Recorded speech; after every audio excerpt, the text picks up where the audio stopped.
Dinheiro é um jogo, e como todo jogo, possui suas regras. Mas há regras invisíveis que a massa desconhece, e só 1% mais rico que está no topo domina com absoluta maestria cada uma dessas regras. Vou revelar 7 delas no vídeo de hoje, se você deseja conhecer para jogar melhor o jogo do dinheiro e ter êxito nesse jogo e galgar as escalas sociais, continue aqui comigo. Até anotei aqui para não esquecer. É o seguinte, papo reto e direto, vamos lá. Primeira regra: dinheiro compra tempo, liberdade, influência e informação. Ou seja, enquanto a classe média ela perde tempo, tem como objetivo de vida ganhar um salário, vende as suas horas, o seu tempo de vida que não volta em troca de um salário, os ricos, 1% do topo, eles entenderam o poder do dinheiro. Dinheiro literalmente compra influência, compra poder, compra informação. E o que eles fazem? Ao invés deles trabalharem por dinheiro, venderem o seu tempo por dinheiro, eles contratam pessoas, eles compram tempo. Com o tempo das pessoas, eles criam sistemas feito por pessoas, construído por pessoas que eles pagam. É muito mais barato você pagar a hora de uma pessoa do que você trabalhar para receber um dinheiro. Eles compram o tempo das pessoas.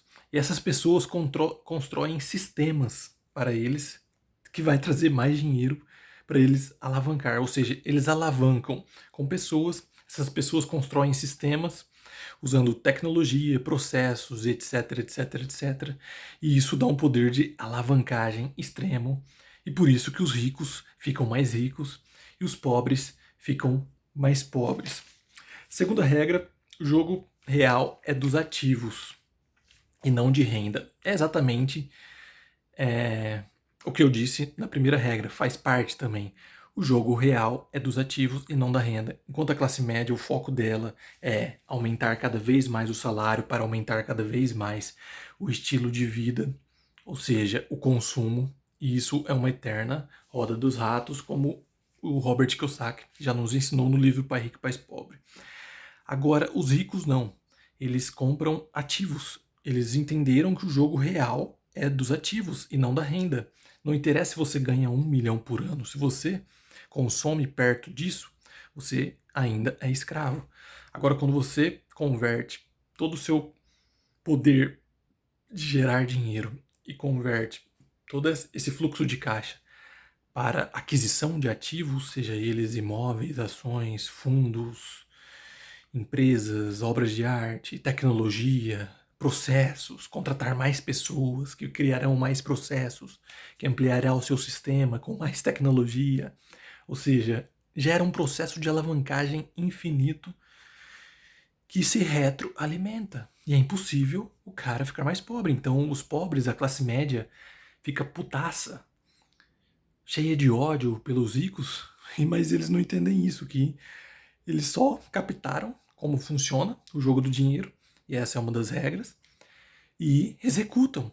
Enquanto você perde tempo vendendo o seu tempo, vendendo sua vida em troca de um salário, eu contrato você, eu pago o seu salário, você constrói sistemas para mim com mais tecnologia, que aumentará a eficiência e eficácia de todo o processo. Você implementa os processos e você só alavanca cada vez mais a minha riqueza, enquanto você fica feliz porque eu te dou um aumento de 30% ao ano no seu salário, que você vai lá e aumenta o seu custo de vida, e você fica nesse ciclo eterno de escravidão, e ninguém percebe isso.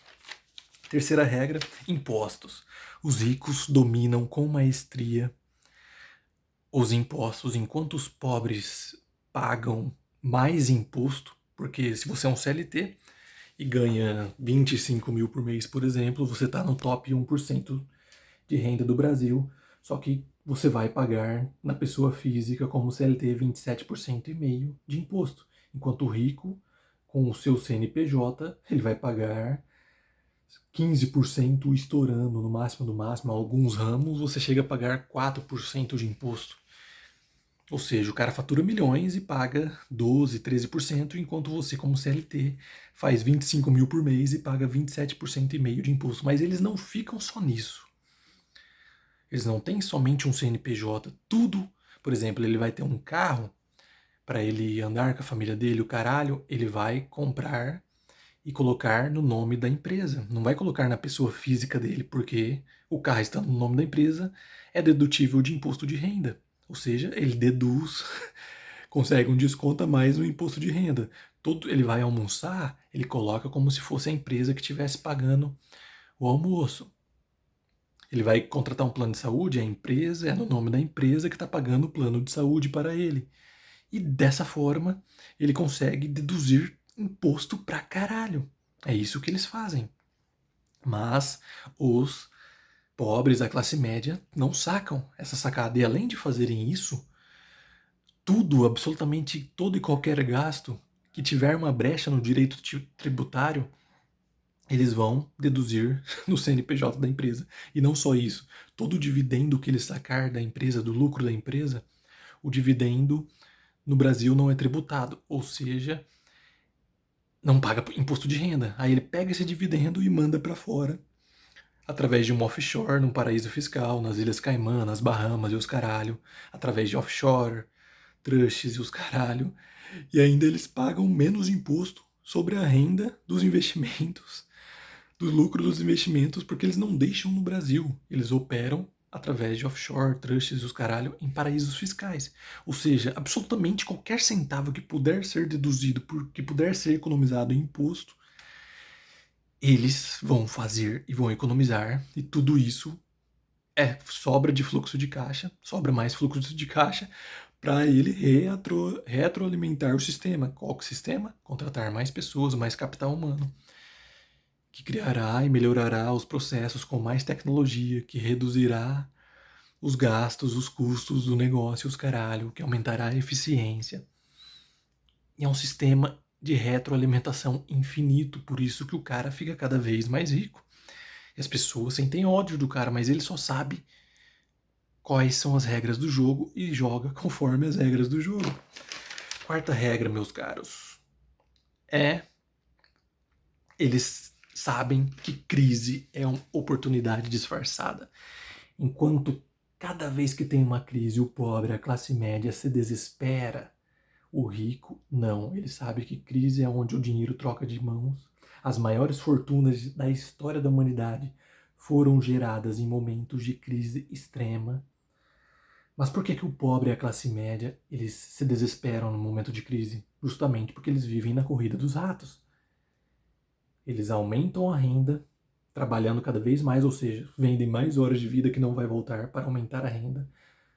Só que eles não usam essa diferença do aumento da renda para comprar ativos, para uma hora chegar o momento que eles se libertam da corrida dos ratos. Não, eles vão lá e aumentam o custo de vida.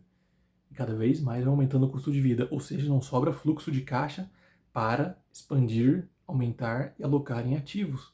Então, quando bate uma crise, o pobre e a classe média não tem liquidez. O que é liquidez? Ter dinheiro em caixa. Porque no momento da crise é quando tudo fica barato pra caralho, todo mundo tá desesperado, endividado e todo mundo quer vender. E para vender rápido tem que vender barato. Quando você tá em dívidas, o agiota te ameaçando de morte, você tem um carro, você vai vender o mais barato possível para vender o mais rápido possível, pro agiota não te matar, para você pagar ele rápido. Então na crise tudo fica mais barato porque é um jogo psicológico. E os ricos, sabendo disso, eles mantêm o custo de vida extremamente baixo, enquanto essa retroalimentação do sistema, com essas alavancas, capital humano, capital social, capital em forma de dinheiro, tecnologia, os caralhos, vai gerando cada vez mais fluxo de caixa.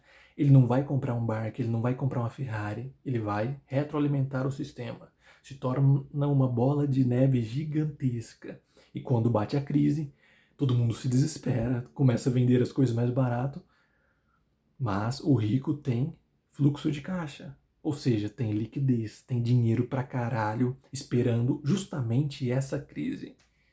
E é aí que ele compra casa que valia 5 milhões por 1,5 milhão, porque o cara tá desesperado para vender. Compra carro que vale 50 mil por 10 mil. compra fazenda que vale 10 milhões por 6 milhões. É aí que esse cara faz ainda mais dinheiro. Então, quando bate a crise, quando chega um momento de crise extrema, quem tem liquidez, ou seja, dinheiro em caixa, é o rei. É nessa hora que o dinheiro muda de mão, tá ligado? Se você não tiver liquidez na crise, você vai se desesperar, não tem o que você fazer. A oportunidade vai passar. E somente após chegar uma outra crise, se você tiver liquidez, tiver aprendido a lição, acumulado liquidez, é nessa hora que o dinheiro troca de mão. É nessa hora que você sai de classe média para classe alta. E quando vem outra crise, você sai de classe alta para milionário. E depois de milionário para decamilionário. É nas crises que forjam, que são forjadas as grandes fortunas. Mas quem é que forja as grandes fortunas? Quem entendeu esse princípio. Eu preciso ter liquidez. Quanto mais liquidez eu tenho, mais poder eu tenho. Porque dinheiro, em outras palavras, é poder. Quinta regra. Relacionamentos valem mais que diplomas.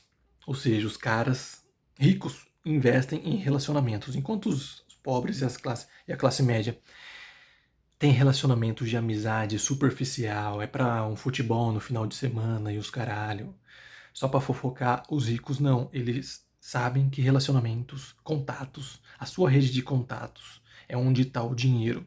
Se você conseguir querer se conectar com uma pessoa e conhece um amigo dessa pessoa, é muito mais fácil você se conectar com alguém de confiança dessa pessoa que vai te indicar para essa pessoa e ela vai atender o pedido do amigo e vai te receber e você pode fechar um negócio. Ou seja, a sua rede de contato, a sua rede de relacionamento vale muito mais do que um diploma em Harvard e os caralhos. Por isso que os pobres e a classe média, enquanto estão se encontrando com outras pessoas para se relacionarem, para jogarem bola, falarem sobre futebol e os caralho, os ricos estão indo em festas, em clubes, etc, etc, etc, para fazer amizades, relacionamento com pessoas que podem agregar no seu negócio. Absolutamente qualquer pessoa pode agregar no seu negócio. Mesmo que você ache que o cara seja um Zé Ruela, ele pode ser amigo de infância de um cara fodástico no seu ramo de atuação e pode te indicar para ele. Então, toda e qualquer pessoa é bom manter um relacionamento. Uma relação amistosa, porque você não sabe quando a oportunidade vai aparecer. Quanto maior sua rede de contatos, maior sua chance de você dar sorte, de ser indicado para alguém que vai mudar o seu jogo. Isso os ricos dominam com maestria. A arte de criar relacionamento, expandir as suas redes de contatos e alimentar esses contatos. Sexta regra: narrativas moldam o valor. Os ricos entendem isso, que narrativas é o que cria o fluxo de caixa, fluxo de capital. Ou seja, você dominar as narrativas, o storytelling, ou seja, a história que você conta sobre o seu produto, sobre a sua marca, você construir um branding poderoso, isso literalmente molda o destino. Isso literalmente molda a direção se o fluxo de capital vai aumentar ou não no seu negócio. Porque todo valor é subjetivo. Todo valor é construído, tem uma construção simbólica por trás, tem uma história por trás, um storytelling. Storytelling é basicamente isso. É você construir uma história que conecta com o seu público-alvo, ou seja, com a sua persona. Se você vende para mães solteiras de 35 anos a 45 anos, você vai contar uma história que se conecta com a história dessa pessoa e o seu produto resolve o problema dessa pessoa e ela, quando pensa na sua marca, pensa, sente, é liberado um sentimento no coração dela de alívio, de felicidade, de relaxamento, porque o seu produto resolve um problema dela. Ou seja, quem controla a narrativa controla o fluxo de capital. Você tem literalmente o poder de criar um monstro como as marcas de luxo, Hermès, Louis Vuitton, Chanel e os caralho. São simplesmente história, narrativas de exclusividade e os caralho, que geram um valor subjetivo. Todo valor é subjetivo. Por exemplo, uma nota de 100 reais não vale 100 reais. A nota de 100 reais vale 100 reais porque o Estado, o Banco Central que imprime esse dinheiro diz que vale. E todas as pessoas acreditam que aquilo não é papel, aquilo é dinheiro e tem valor. Ou seja, é uma crença subjetiva de bilhões de pessoas que olham para um papel pintado e acreditam que aquilo tem valor. Isso é para qualquer produto, para qualquer serviço. Uma bolsa Chanel custa $100 o custo de produção e eles vendem a $10.000, $20.000. Por isso, o valor é subjetivo. Então, se você domina essa arte de controlar a narrativa, criar um storytelling, um branding poderoso, cara, você literalmente controla o fluxo de capital no seu negócio. Você cria narrativas poderosas que do nada, de um mês para o outro, você triplica o seu faturamento, simplesmente dominando as narrativas. Sétima e última regra: o jogo é longo e psicológico. Isso é o que os ricos dominam com maestria, cara. Por isso que vemos famílias como os Rothschilds, Rockefellers, dominando a porra toda há mais de 300 anos, 3, 4 séculos. Porque eles entendem que o jogo é longo e psicológico. Ou seja, enquanto os pobres e a classe média estão pensando no próximo final de semana, vivem para consumir, os ricos vivem para produzir. E eles pensam a longo prazo. Jorge Paulo Lemann fez aniversário de 80 e poucos anos esses dias. E a festa do cara lá em Genebra, na Suíça, Zurique, não sei, acho que foi em Zurique. A festa do cara foi alugar um teatro lá com 200 lugares, convidou os caras mais pica do mundo e passaram 3 dias discutindo sobre IA, longevidade, ciência, cura do câncer e os caralho. Essa foi a festa do cara. Ou seja, o cara tem 80 e poucos anos, tá com o pé na cova e tá discutindo, passou comemorando o seu próprio aniversário. Passou 3 dias discutindo sobre como serão os próximos 50, 100 anos da humanidade, onde ele vai investir os caralho, onde ele vai direcionar a atenção dele. Ou seja, o cara não se vê com 80 anos, ele sabe que o jogo é longo. Todos esses caras pensam em décadas, no mínimo. Pensam em 20, 30 anos. Onde eu vou estar daqui 20, 30 anos? E com base nessa visão, eles tomam a decisão no hoje. Agora o pobre, a classe média, não. Pensa, o que eu vou fazer amanhã? O que eu vou fazer no final de semana? Será que eu faço lasanha ou churrasco? Por isso que continua pobre e classe média. E por isso continua reclamando que os ricos ficam cada vez mais ricos e os pobres ficam cada vez mais pobres. Porque eles dominam essas 7 regras invisíveis. Ninguém tem ideia que existe isso. Ninguém tem ideia que o dinheiro é um jogo e é dessa forma que o dinheiro funciona. Jogo longo, meus caros. Pense em décadas. Se você continuar pensando amanhã, no próximo final de semana, você vai continuar na pobreza e na classe média. Agora, se você começa a dominar com maestria cada uma dessas regras, é impossível na próxima crise, entre 2, 3 crises, você não catapultar a sua situação financeira. Porque você vai ter liquidez e vai conseguir aproveitar a oportunidade pensando em décadas, não em dias, meses. Longo prazo. E é totalmente psicológico. Se o seu psicológico for fraco, você vai subir o seu custo de vida, não vai ter dinheiro de fluxo de caixa, não vai ter liquidez, não vai conseguir contratar pessoas que criarão processos, sistemas com tecnologia, os caralho. Que isso que alavanca a riqueza, isso que a maioria das pessoas não entendem. Então, creio que ficou claro. Essas são as 7 regras invisíveis do jogo do dinheiro que 1% do topo domina e 99% desconhece e vão morrer na corrida dos ratos sendo escravos porque desconhecem de todas essas regras.